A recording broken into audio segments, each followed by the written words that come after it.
So, this is for both of you. Can you share details of the most extreme case of alcoholism that you have come across and how difficult it was to handle it? So, one case for you, and so one case that you have come across. Megha, you go first. Yeah. I did have this, I think, 55-year-old male who came to me with alcohol addiction for 10 years. The wife and the daughter got into me.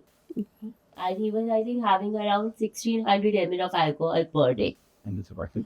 Which was like a quantity where I was like, okay, 1600 ml. And I was like, the first thing I obviously did was I called the psychiatrist.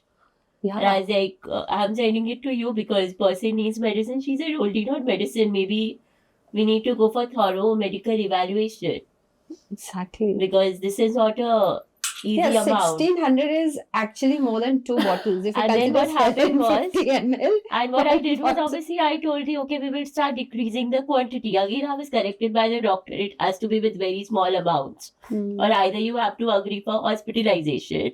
But even with hospitalization in this case, we cannot go from 1600 to 0. Because body will give up. There will be severe complications. Even ICU will not be able to handle it. Exactly. So then in this case, what I did was, first thing I figured out was this person had lost both his parents. And that was the time when quantity increased to triple almost. Wow. So I realized that this grief is still very much there. Because I think one of his parents passed away in COVID. So he couldn't do the last rites and all because of those impositions. Yeah. If a person has passed away with COVID, you cannot touch them, you cannot see them. Yes, yeah. And in our Indian rituals, obviously, that doing that last rituals are very important for the salvation of the soul. So that guilt was there with him. I couldn't see my parents, I couldn't take care of them. So first thing I started working was obviously we started decreasing the quantity by I think 100 ml per week or something, even 100 ml in 10 days. Okay, you have 100 ml lesser, then the anti-cravings were given, other medicines were given, BP was monitored. And simultaneously, I started working on his grief, through a grief therapy, like crisis intervention. So after that, I saw that with a lot of venting out and all, making his relation better with his daughter, wife, making him realign with his friends. Then what happened was he started having a social life. Then second thing which I got to know was about his work. He has stopped working completely for last 2 years, so financial crisis. So that area was worked upon. And gradually, I think few months back, he came absolutely clean with 0 alcohol per day. But it was, I think, a 2-year journey for me. It wasn't an easy one, and even I was very thankful to the family members for keeping the trust. Because I knew that if any other person would be in my place, he would be in the rehab center. First in the hospital to detox, then in the rehab, but I just chose the other path. Yeah. Because I realized if I put him in a rehab and if he's not motivated to leave forever, then he will come back and start having it again. Rehab is most probably again a short-term solution. It's a short-term solution. No, it is a very good supportive approach. But provided person is willing to leave, then rehab can help in bringing that absenteeism for a month or 2. But with him, at that time, I didn't have that confidence that 1 month or 2 months will be enough for him to leave the substance. So people think that And there were too many other psychological complications. So about the rehab, I would like to ask that people think that once you send someone to rehab, the person comes changed when they come out of the rehab. Yes. But I think the more difficult part starts once they're out of the rehab. So the journey has to continue once they leave the rehab, right? The journey has to continue that.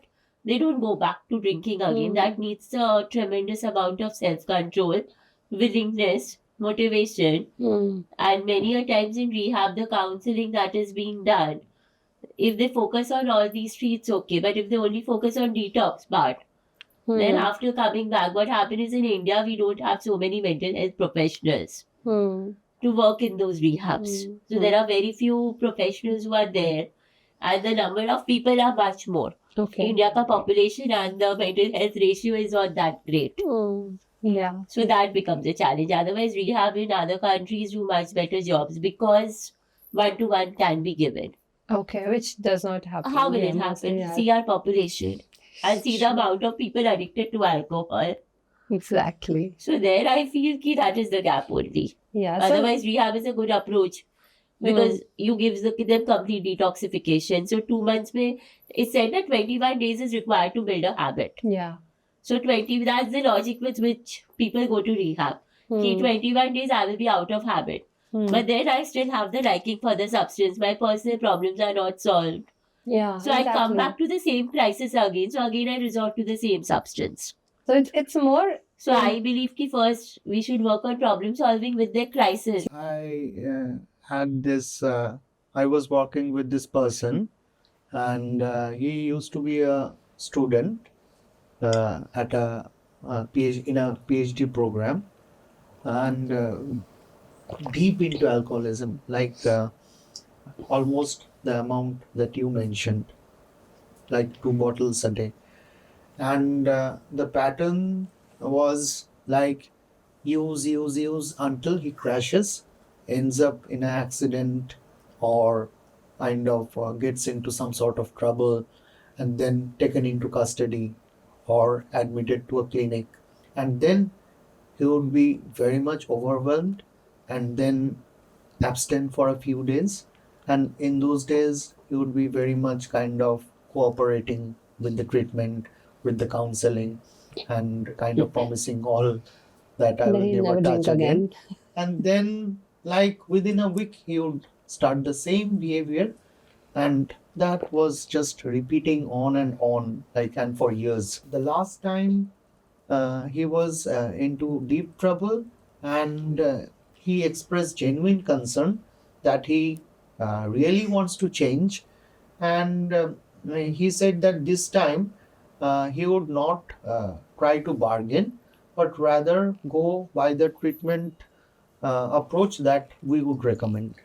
And eventually, he willingly stayed in a rehab, participated in the program, and then he also kind of uh, became a role model for other recovering addicts and alcoholics. Very nice. And gradually, he also started working in the like people with people who have this problem. So anyone can, right? So someone who was completely self-destructive, from Yeah. there becoming a role model for people who have the same problem. Yeah, I think it's a victory in itself. I mean, yeah, that's really lovely to know. So you can do it if you're in this situation. Do not be self-destructive. The next question is, what portion of criminal offenses are linked to alcoholism or heavy alcohol? I'm gonna obviously link domestic abuse to this as well. So does alcoholism lead to domestic abuses and often, destruction of families, and you lose friends? So what kind of cases, or what's So- the number?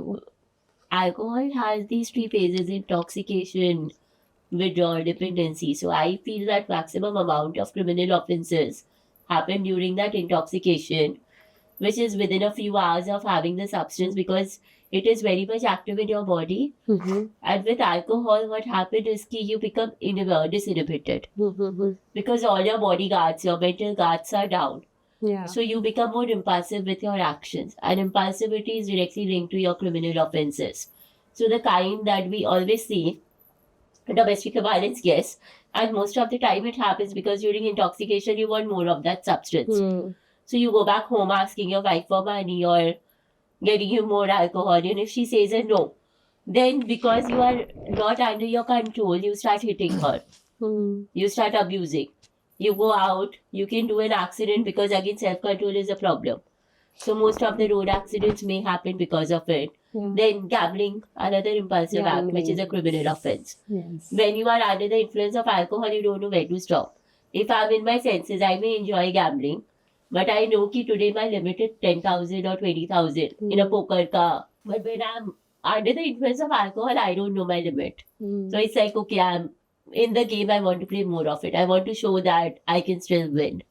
Okay. So I think all these criminal offenses definitely. There. yeah.